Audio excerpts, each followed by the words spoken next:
Video में मैंने अकबर के बारे में पढ़ लिया था। तब आगे चलते हैं जहांगीर के बारे में। तो जहांगीर का शासन कब से कब तक रहा था? तो 605 से लेके 1605 से लेकर 1627 ईस्वी तक। जहांगीर का असली नाम था सलीम। सलीम जहांगीर किसका बेटा था? अकबर का बेटा था। अकबर इसे शेखू बाबा कहकर पुकारता था। अकबर इसे शेखू बाबा कहकर बुलाता था। राज्य अभिषेक के समय 12 घोषणाएं की थी। किसने? जहांगीर ने। न्याय की जंजीर लगवाई। सोने की 66 घंटियां थी। न्याय की जंजीर लगाई। आगरा किले का मुसन्नम यानी बुर्ज पर लगवाई। मुसन्नम आगरा किले मुसन्नम बुर्ज पर लगवाए। 1606 में खुसरो ने विद्रोह कर दिया। खुसरो ने विद्रोह कर दिया। सिखों के पक्ष में गुरु अर्जुन देव जी ने इसे आशीर्वाद दिया था। किसे? जहांगीर को। सिखों के पक्ष में गुरु अर्जुन देव जी ने इन्हें आशीर्वाद दिया था। जहांगीर ने गुरु अर्जुन देव की मृत्यु दंड दे दिया। देखो क्या वो सिखों के पक्ष में गुरु अर्जुन देव ने इसे आशीर्वाद दिया था। जहांगीर ने गुरु अर्जुन देव को मृत्यु दंड दिया था। 1615 ईस्वी में टॉमस रो भारत आया था। सर टॉमस रो भारत आया था। किसके शासनकाल में? जहांगीर के शासनकाल में। 1616 ईस्वी में जहांगीर ने अजमेर में मिला। जहांगीर ने इसे व्यापारिक रियासतें दी। तंबाकू की खेती इसी समय प्रारंभ हुआ था। जहांगीर के समय बाद में प्रतिबंध लगा दिया जहांगीर ने। 1615 ईस्वी में शहजादा खुर्रम ने मेवाड़ के साथ संधि की। शहजादा खुर्रम ने मेवाड़ के साथ संधि कर ली। जहांगीर ने नूरुद्दीन की उपाधि धारण की। जहांगीर ने नूरुद्दीन की उपाधि धारण की। जहांगीर ने निसार नामक सिक्कों का प्रचलन किया। निसार नामक सिक्कों का प्रचलन किया। नूर जहां जिसे नूर जहां कहते हैं, वास्तविक नाम मेहरुनिसा। जहांगीर की पत्नी जो राज कार्यों में हस्तक्षेप करती थी। मेहरुनिसा। जहांगीर नूर जहां का असली नाम क्या था? मेहरुनिसा। किसकी पत्नी थी? जहांगीर की पत्नी थी। जहांगीर ने मेहरुनिसा को 1611 ईस्वी में विवाह किया था। 1611 ईस्वी में विवाह किया था। शाहजहां ने विद्रोह किया। शाहजहां किसका बेटा था? जहांगीर का। 1622 में इसने विद्रोह कर दिया। अब आते हैं शाहजहां के बारे में। शाहजहां ने अबुल मुजफ्फर शहबुद्दीन मोहम्मद साहिब यानी किरण सानी की उपाधि धारण की। किरण सानी की उपाधि धारण की और सिंहासन पर बैठा। आगरा के ताजमहल का निर्माण शाहजहां ने कराया। आगरा के ताजमहल का निर्माण शाहजहां ने किया। आप सभी को पता हो, बहुत पुराना हो चुका है।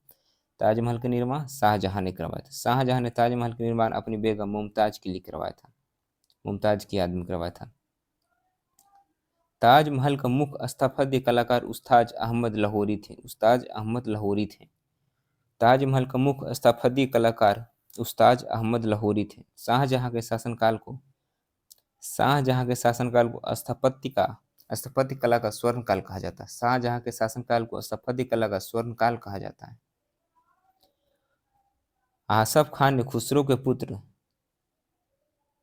दबर बख्श को आगरा में बादशाह बनाया। आसफ खान ने खुसरो के पुत्र दबर बख्श को आगरा में बादशाह बनाया। शाहजहां ने शहरयार, दाबर बख्श एवं मुगल परिवार के सभी सदस्यों पुरुषों की हत्या कर दी थी। खान जहां लोदी का विद्रोह किनके शासनकाल में हुआ था? जहांगीर के शासनकाल। यह मालवा का सूबेदार था। कौन? खान जहां। पुर्तगालियों का विद्रोह 1631 से 1632 में इसने दमन कर दिया। 1631 से लेकर 1632 में भयंकर आकार पड़ा था, जिसका वर्णन पीटर मुंडी ने किया था। अब्दुल हमीद लाहौरी अकाल राहत कार्यों की जानकारी देता था। अब्दुल हमीद लाहौरी अकाल राहत कार्यों को जानकारी देता था। इसमें उत्तराधिकारियों को संघर्ष आता है। दारा पराजित होकर बलूचिस्तान चला गया। वहां से गिरफ्तार कर मुकदमा चला गया। दारा को हुमायूं के मकबरे में दफना दिया गया। औरंगजेब ने सबके था। अब आते हैं औरंगजेब। 1658 से लेकर 1707 तक ईस्वी तक शासन किया। औरंगजेब के बाद मुगल काल में कोई ऐसा शासक नहीं आया था जो अच्छा से शासन संभाल सके। जन्म 1618 ईस्वी में हुआ था युहाद, गुजरात में। गुरु मीर मोहम्मद हकीम था। औरंगजेब को अन्य नाम जिंदा पीर भी कहा जाता था। औरंगजेब को जिंदा पीर भी कहा जाता था। इसे शाहिद दरवेश एवं जिंदा पीर कहा जाता था। जिंदा पीर के बारे में बहुत बार क्वेश्चन पूछा गया था। जिंदा पीर भी कहा जाता था किसे? तो औरंगजेब को जिंदा पीर भी कहा जाता था।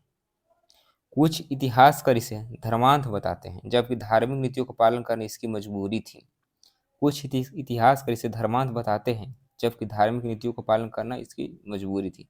बचपन इसके पास बीता था तो वो नूरजहां के पास बीता था, नूरजहां का पास बीता था इसका बचपन। इसका अभियान, मीर जुमला को बंगाल का सूबेदार नियुक्त किया। मीर जुमला को बंगाल का सूबेदार नियुक्त किया।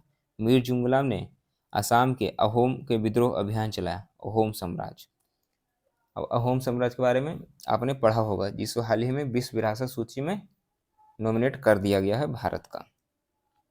तो बताइएगा कहाँ पर था। शाइस्ता खान को बंगाल का गवर्नर बनाया 1660 में। शाइस्ता खान ने दक्कन भेजा गया था शिवाजी को नियंत्रित करने के लिए। अरहराम में से सफलता मिली, लेकिन 1663 में शिवाजी ने पूना पर आक्रमण किया। शाइस्ता खान को पराजित होकर भाग गया। औरंगजेब ने मिर्जा राजा जयसिंह को भेजा। इसके बाद पुरंदर की संधि 1665 में होती, किसके बीच? शिवाजी और मिर्जा राजा जयसिंह के बीच। शिवाजी व मिर्जा राजा जयसिंह के बीच होते पुरंदर की संधि 1665 में। इसमें शिवाजी ने अधीनता स्वीकार कर ली थी। शिवाजी ने अधीनता स्वीकार कर ली। इसके विद्रोह यानी इसके बीच जाटों का विद्रोह होता है। मथुरा के आसपास किसानों ने गोकुल के नेतृत्व में विद्रोह किया था, जाटों का विद्रोह। फिर सतनामी विद्रोह, मेवात एवं हरियाणा के क्षेत्रों में सतनामी साधु निवास करते थे। सतनामी शाखा का स्थापत्य बीरभान ने की थी। सतनामियों को मुंडिया कहा जाता था, मुंडिया। सिखों का विद्रोह 1675 ईस्वी में औरंगजेब ने गुरु तेग बहादुर जी को मृत्यु दंड दे दिया था। गुरु तेग बहादुर जी को मृत्यु दंड दे दिया था दिल्ली के चांदनी चौक में। वहाँ शीशगंज गुरुद्वारा बना है। दिल्ली के चांदनी चौक में कौन सा गुरुद्वारा है? शीशगंज गुरुद्वारा दिल्ली के चांदनी चौक में है। 1681 में औरंगजेब के पुत्र अकबर ने, इसका टोटल 9 बाल बच्चे थे। इसमें एक इसका पुत्र का नाम था अकबर, नहीं समझिएगा पहले वाला अकबर, इस अकबर का नाम था। अकबर ने और अजमेर में विद्रोह कर दिया। औरंगजेब ने स्वयं बिना, औरंगजेब से पूछ लेगा तो औरंगजेब स्वयं बिना वादक था। अकबर नगाड़ा वादक था। अकबर नगाड़ा वादक, लेकिन औरंगजेब स्वयं बिना वादक था। संगीत घराने एवं चित्रकला विकसित किया, किसने? औरंगजेब ने। मीर बख्शी शाही सेना का प्रमुख था। मीर बख्शी शाही सेना का प्रमुख था। मनसबदारी व्यवस्था, मुगलों की एक प्रशासनिक व्यवस्था यह दशमलव प्रणाली पर आधारित थी। मनसब में 10 से लेकर 10,000 तक होते थे। तो आई होप सो वीडियो आप लोगों को पसंद आया होगा। तो अगला वीडियो मैं बनाऊंगा किसके बारे में? तो आएगा स्थापत्य कला के बारे में, क्या क्या कहाँ पर बना गया है, जैसे दीवान खास, हुमायूं का मकबरा, आगरा का लाल किला, जामा मस्जिद, ये सब हो जाएगा। तो अगले वीडियो में मिलते हैं। Stay tune.